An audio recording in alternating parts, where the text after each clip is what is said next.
Assalamualaikum warahmatullahi wabarakatuh. Berjumpa lagi di Lensa Cahaya Channel.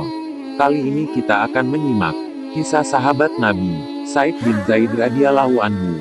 Sebelum dilanjut, alangkah baiknya jika ditekan tombol subscribe dan aktifkan loncengnya agar Anda mendapat pemberitahuan update video terbaru. Said bin Zaid al-Adawi radhiyallahu anhu merupakan kelompok sahabat yang memeluk Islam pada masa-masa awal, sehingga ia termasuk dalam kelompok as-sabiqunal awalun. Ia memeluk Islam bersama istrinya, Fatimah binti Khattab, adik dari Umar bin Khattab. Sejak masa remajanya di masa jahiliyah, ia tidak pernah mengikuti perbuatan-perbuatan yang umumnya dilakukan oleh kaum Quraisy, seperti menyembah berhala, bermain judi, minum minuman keras, main wanita dan perbuatan nista lainnya. Sikap dan pandangan hidupnya ini ternyata diwarisi dari ayahnya, Zaid bin Amru bin Naufal. Sejak lama Zaid bin Amru telah meyakini kebenaran agama Ibrahim, tetapi tidak mengikuti agama Yahudi dan Nasrani yang menurutnya telah jauh menyimpang dari agama Ibrahim. Ia tidak segan mencela cara-cara peribadatan dan perbuatan jahiliyah dari kaum Quraisy tanpa rasa takut sedikitpun. Ia pernah bersandar di dinding Ka'bah ketika kaum Quraisy sedang melakukan ritual-ritual penyembahannya, dan ia berkata, "Wahai kaum Quraisy, apakah tidak ada di antara kalian yang menganut agama Ibrahim selain aku?" Zaid bin Amru juga sangat aktif menentang kebiasaan kaum Quraisy mengumur hidup-hidup anak perempuannya, karena dianggap sebagai aib seperti yang pernah dilakukan Umar bin Khattab di masa jahiliyahnya. Ia selalu menawarkan diri untuk mengasuh anak perempuan tersebut. Ia juga selalu menolak memakan daging sembelihan yang tidak disebutkan nama Allah saat penyembelihannya, dan juga penyembelihan untuk berhala-berhala. Seakan-akan ia memperoleh ilham, ia pernah berkata kepada sahabat dan kerabatnya, "Aku sedang menunggu seorang nabi dari keturunan Ismail.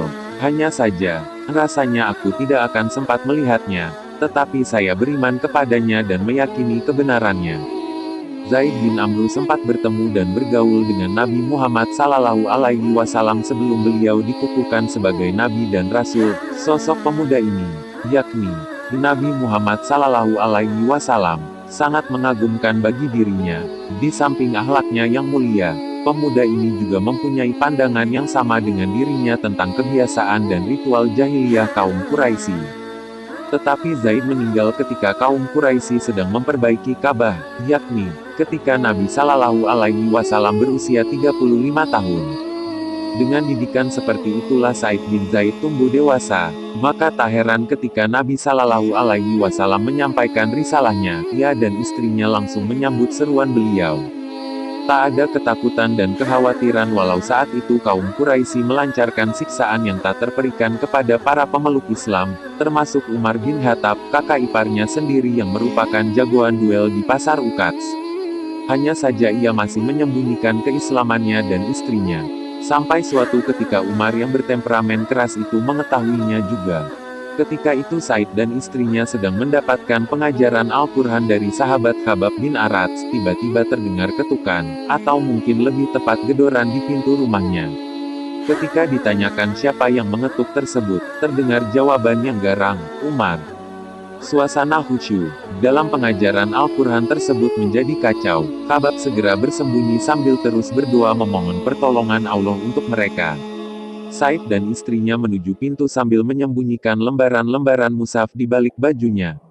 Begitu pintu dibuka oleh Said, Umar melontarkan pernyataan keras dengan sorot mata menakutkan. "Benarkan desas-desus yang kudengar, bahwa kalian telah murtad?"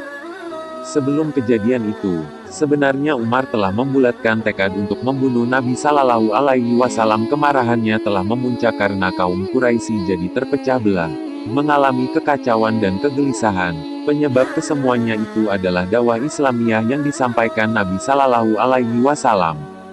Dalam pemikiran Umar, jika ia menyingkirkan, membunuh beliau, tentulah kaum Quraisy kembali tenang seperti semula. Tetapi di tengah perjalanan, ia bertemu dengan Nu'aim bin Abdullah yang memberitahukan kalau adiknya, Fatimah dan suaminya telah memeluk Islam. Nu'aim menyarankan agar ia mengurus kerabatnya sendiri saja, sebelum mencampuri urusan orang lain. Karena itu, tak heran jika kemarahan Umar itu tertumpah kepada keluarga adiknya ini. Sebenarnya Said melihat bahaya yang tampak dari sorot mata Umar. Tetapi keimanan yang telah merasuk seolah memberikan tambahan kekuatan yang terkira. Bukannya menolak tuduhan, ia justru berkata, "Wahai Umar, bagaimana pendapat Anda jika kebenaran itu ternyata berada di pihak mereka?" Mendengar jawaban itu, Umar langsung menerkam Said, memutar kepalanya kemudian membantingnya ke tanah. Setelah itu Umar menduduki dada Said. Sepertinya Umar ingin memberikan pukulan pamungkas untuk Said, seperti kalau ia mengakhiri perlawanan musuhnya ketika sedang berduel di pasar Ukats. Fatimah mendekat untuk membela suaminya, tetapi ia mendapat tinju keras Umar di wajahnya sehingga terjatuh dan darah mengalir dari bibirnya. Keadaan Said sangat kritis, ia bukan lawan duel sebanding dengan Umar, dan ia hanya bisa pasrah jika Umar akan menghabisinya. Tetapi tiba-tiba terdengar pekikan keras istrinya, Fatimah. Bukan ketakutan, tetapi pekikan perlawanan dan permusuhan dengan penuh keberanian. "Hai musuh Allah, kamu berani memukul saya karena saya beriman kepada Allah. Hai Umar, perbuatlah yang kamu suka karena saya akan tetap bersaksi bahwa tiada Tuhan melainkan Allah, dan bahwa Muhammad adalah Rasulullah." Umar tersentak bagai disengat listrik, pekikan itu seakan menembus ulu hatinya terkejut dan heran. Umar bin Khattab seakan tak percaya, wanita lemah ini, yang tidak lain adiknya sendiri berani menentangnya. Tetapi justru dari keheranan dan ketidakpercayaannya ini, amarahnya menjadi reda, dan kemudian menjadi titik balik ia memperoleh hidayah dan akhirnya memeluk Islam. Sebagaimana sahabat-sahabat yang memeluk Islam pada masa awal, Said bin Zaid merupakan sosok yang banyak menghabiskan waktunya untuk beribadah, seorang alim yang sangat zuhud. Hampir tidak pernah tertinggal dalam berbagai pertempuran dalam menegakkan panji-panji keimanan. Ia tidak mengikuti perang Badar, karena saat itu ia ditugaskan Nabi Shallallahu Alaihi Wasallam untuk tugas mata-mata ke Syam bersama Talha bin Ubaidillah. Tetapi beliau menetapkannya sebagai Ahlul Badar dan memberikan bagian ganimah dari perang Badar, walau secara fisik tidak terjun dalam pertempuran tersebut. Ada 7 sahabat lainnya seperti Said tidak mengikuti perang Badar, tetapi Nabi Shallallahu Alaihi Wasallam menetapkannya sebagai Ahlul Badar. Said juga termasuk dalam kelompok 10 sahabat yang dijamin oleh Nabi Shallallahu Alaihi Wasallam akan masuk surga dalam masa hidupnya. 9 sahabat lainnya adalah 4 sahabat Khulafaur Rasyidin, Abdurrahman bin Auf, Sa'd bin Abi Waqqas, Zubair bin Awam, Talha bin Ubaidillah dan Abu Ubaidah bin Jarrah Erham. Said sempat mengalami masa kejayaan Islam, di mana wilayah makin meluas dan makin banyak lowongan jabatan.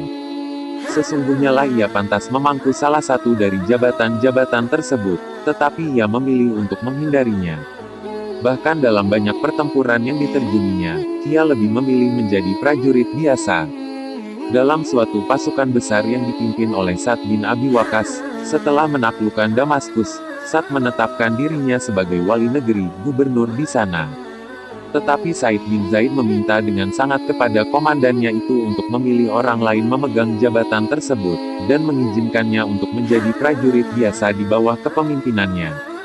Ia ingin terus berjuang menegakkan kalimat Allah dan panji-panji kebenaran, suatu keadaan yang tidak bisa dilakukannya jika ia memegang jabatan wali negeri.